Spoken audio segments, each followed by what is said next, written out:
بسم اللہ الرحمن الرحیم۔ معتکف کے لیے کن آزار کی بنا پر مسجد سے باہر نکلنا جائز ہے؟ 3 ایسے آزار ہیں جن کی بنا پر معتکف مسجد سے باہر نکل سکتا ہے۔ نمبر 1، طبعی ضرورت۔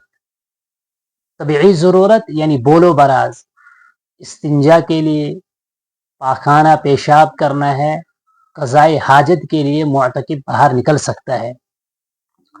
نمبر 2، شرعی ضرورت۔ شرعی ضرورت کی وجہ سے بھی معتکف اس مسجد سے جس مسجد میں وہ اعتکاف کر رہا ہے باہر نکل سکتا ہے۔ شرعی ضرورت مثلا معتکف کی جو مسجد ہے وہاں پر نماز جمعہ نہیں ہوتا ہے، اس کے لیے ضروری ہے کہ وہاں سے نکل کر دوسری مسجد میں جانا ہے اور نماز جمعہ ادا کرنی ہے۔ شریعت نے اس کو گنجائش دی ہے، اجازت دی ہے۔ اسی طریقے سے تیسری ضرورت اضطراری ضرورت ہے۔ اضطراری ضرورت کی وجہ سے بھی معتکف مسجد سے باہر نکل سکتا ہے۔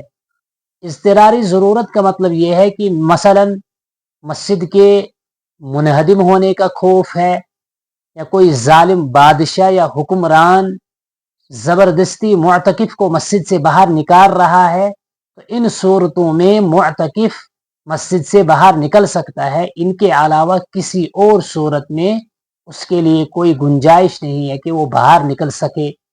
دھوپ میں بیٹھنے کے لیے مسجد کے احاطے سے باہر نکلے، یا بعض حضرات بیڑی سگریٹ پینے کے لیے مسجد سے باہر 15 20 منٹ نکلتے ہیں۔ بالکل بھی ان کے لیے ایسا کرنا درست نہیں ہے، اس کا خاص خیال رکھا جائے۔